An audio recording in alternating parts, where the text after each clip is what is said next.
Tanzania, nchi hiyo ikielekea katika uchaguzi mkuu tarehe 29 ya mwezi huu. Miongoni mwa maeneo ya ngome za kisiasa kwa chama kikuu cha upinzani nchini Tanzania Chadema ni mji wa Moshi, Kilimanjaro, Arusha na maeneo ya kaskazini kwa ujumla. Uchaguzi mkuu wa mwaka huu ndio wa kwanza kususiwa na chama hicho, kikishinikiza kudai mabadiliko ya mifumo na sheria za uchaguzi. Hali kwa ujumla ikoje katika maeneo hayo wakati huu taifa linapotarajia kufanya uchaguzi mkuu tarehe 29 mwezi huu wa Oktoba? Mwandishi wetu Veronica Natalis na taarifa zaidi. Ni mji wenye shamra na harakati nyingi, hasa katika kipindi hiki cha mwisho wa mwaka. Ni mji wenye mwingiliano wa wageni kutoka maeneo mbalimbali duniani kutokana na vivutio vya utalii vilivyopo, hasa mlima mrefu kuliko yote barani Afrika, mlima Kilimanjaro. Ni mji wa kisiasa pia. Mkoa wa Kilimanjaro ni miongoni mwa maeneo muhimu katika siasa za upinzani, hasa kutoka chama kikuu cha upinzani nchini Tanzania Chadema. Historia inaonyesha kwamba mwaka 2000, mwaka 2010 na mwaka 2015 Chadema ilishinda viti vingi vya ubunge na udiwani katika mji wa Moshi, wilaya ya Hai na Rombo. Wafuatiliaji wa siasa wanasema uchaguzi wa awamu hii hali imebadilika. Hakuna msukumo wa kufuatilia siasa kama ilivyokuwa katika chaguzi zilizopita. Nimewauliza baadhi yao ni kwa nini. Kwa upande wangu na wananchi wengi, nafikiri kwamba hakuna yote ataenda kupiga kura. Watakwenda kupiga kura wana CCM wenyewe. Ndio maana nikasema wanajitekenya wenyewe na kujichekesha wenyewe. Wanashindana na nani? Ni ziara ya kampeni ya CCM wenyewe. Kwa hiyo hakuna kampeni inaendelea, bali ni kuchezea fedha za Watanzania. Kama ilivyo katika maeneo mengi ya Tanzania, kampeni za uchaguzi pia zinaendelea katika eneo hili. Wagombea ambao wengi wao ni kutoka Chama cha Mapinduzi CCM wanaonekana kunadi sera zao katika mikutano ya hadhara, nyumba kwa nyumba, na kwa kupitia mabango na picha za wagombea wa Chama cha Mapinduzi ambayo yamebandikwa kila mahali.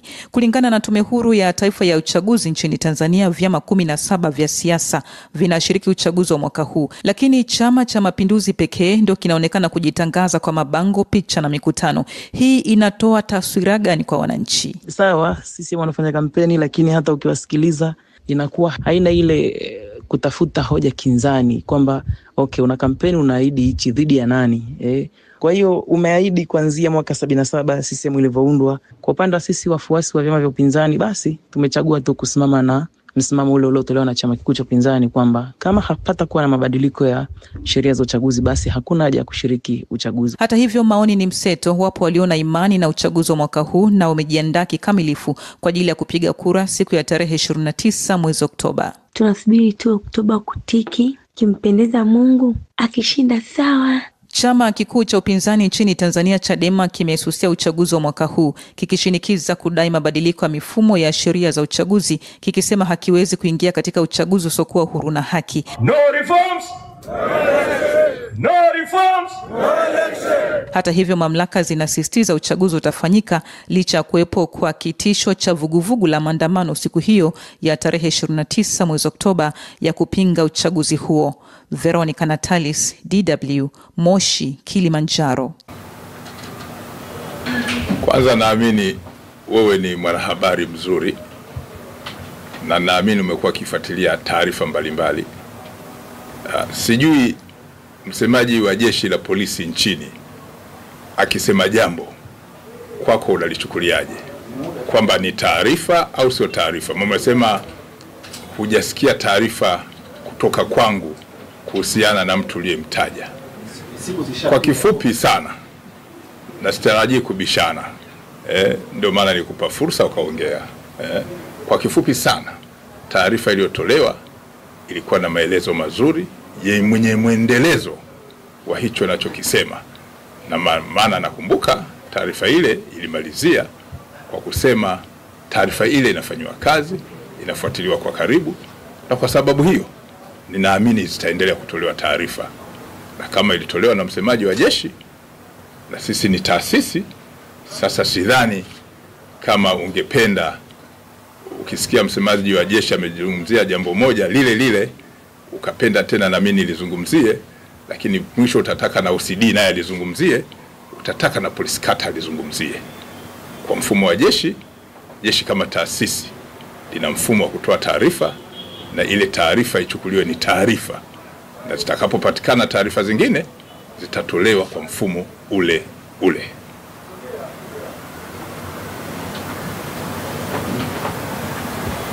Swali langu liko nje ya mada kidogo, linahusu bodaboda.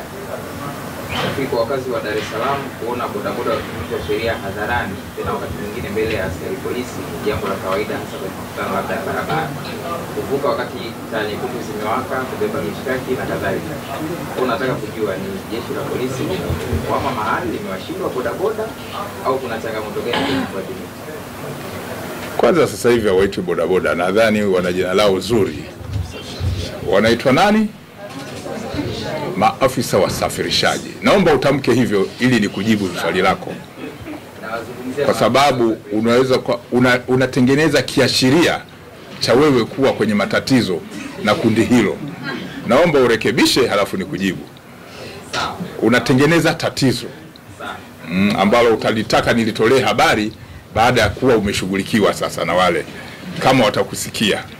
Sawa, nawazungumzia maafisa wasafirishaji. Ndio. Sasa kundi hili la maafisa wasafirishaji ni vijana wetu ambao wengi unaona wamepata ajira. Na kwa sababu hiyo vijana wale tumekuwa na jukumu kubwa la kuwapa elimu ya jinsi ya kufanya shughuli yao. Ukitufuatilia sana kwenye makundi mbalimbali, tumekuwa tukiwafuata, tukitoa elimu, tukiwaonyesha hatari ya matendo wanayoyafanya wakati wa kufanya shughuli zao zile za usafirishaji.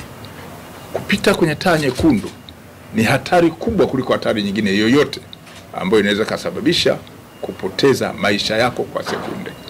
Kwa hiyo tumekuwa tukiwaeleza, lakini kuwafanya wavae kofia ngumu, kwa sababu unaweza kupata ajali. Ajali ile ukigusa kichwa chini kwenye barabara zetu nzuri za Dar es Salaam, maana yake unapoteza maisha kiurahisi. Kwa hiyo tumekuwa tukitoa elimu, lakini pia tumekuwa tukitumia sheria zetu kuwazuia wasifanye yale wanayotaka, lakini pia kuwakamata. Na wakati mwingine umeziona heka za hapa na pale kati ya wasimamizi wa sheria pamoja na kundi hilo la vijana maafisa wasafirishaji.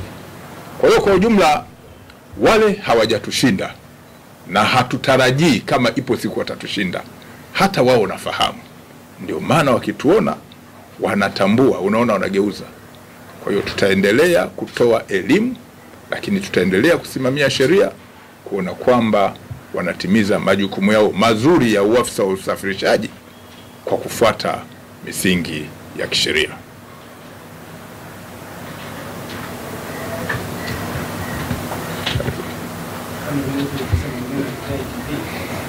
Katika swala ambalo umewasilishia kwa kuwa au watu wale ambao mmewakamata, naomba kama inawezekana tukafafanulie mpaka mmefikia kuwakamata, mbali na kuwa hizo kuendesha mtandao kufuata zile taratibu za ufunguaji, lakini je, maudhui waliokuwa wanarusha mpaka ametetea nini kuwakamata? Maudhui maana sasa tunaona kuna baadhi ya watu wanaonyesha uchochezi, kuhamasisha vitu ambavyo haviruhusiwi. Je, na hao walikuwa na maudhui yanayofanana na hayo au? Kazi kubwa ya jeshi la polisi kama alivyosema ni kuzuia makosa yasitendeke. Ukiziona dalili za kufungua television kama hizi bila kufuata misingi ya kisheria, kwanza unaziona dalili mbaya za chombo hicho. Kwa hiyo sisi tusingependa tusubiri maudhui ya ovyo mabaya yatimizwe kwa kiwango kikubwa halafu ndio tuwashughulikie. Manake Watanzania wangegeuza na kusema labda kwa sababu ya ile mitizamo ndio maana tumewakamata. Kitendo cha kuanzisha bila kufuata sheria, kitendo cha kuanzisha bila kuwa na leseni ni kosa ambalo sisi halitufanyi tukusubiri maudhui yako yatakuwa namna gani.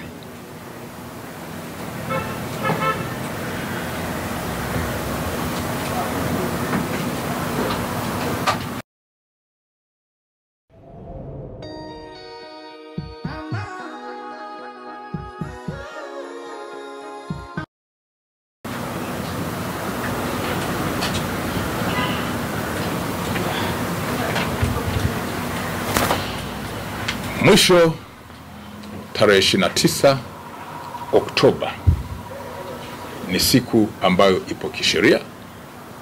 Kwa mujibu wa katiba yetu, kila mwananchi ana haki ya kwenda kupiga kura kumchagua kiongozi anayetaka. Narudia, tarehe 29 mwezi Oktoba mwaka huu wa 2025. Haikuja yenyewe kwa kutaka. Ipo kisheria, ipo kikatiba, na watu wana haki ya kwenda bila hofu kupiga kura na kuchagua mtu yoyote wanayemtaka. Vitendo vya kutisha watu, vitendo vya kujaribu kutishia watu havikubaliki, kwa sababu shughuli ile ni ya kisheria. Kwa hiyo jeshi la polisi litaendelea kufuatilia, kuzuia, kubaini na kutanzua matishio yote ya kiusalama, na siku hiyo watu watatimiza jukumu lao la kikatiba bila hofu. Tunaomba wananchi wema waendelee kutoa taarifa mbalimbali, na jeshi halitatoa siri, ili watu wote ambao wanajihusisha na vitendo vya kihalifu waweze kushughulikiwa kwa mujibu wa sheria, ikiwa ni pamoja na kuwafikishwa kwenye mamlaka zingine za kisheria kama ofisi ya mashtaka pamoja na mahakama za kisheria za Tanzania.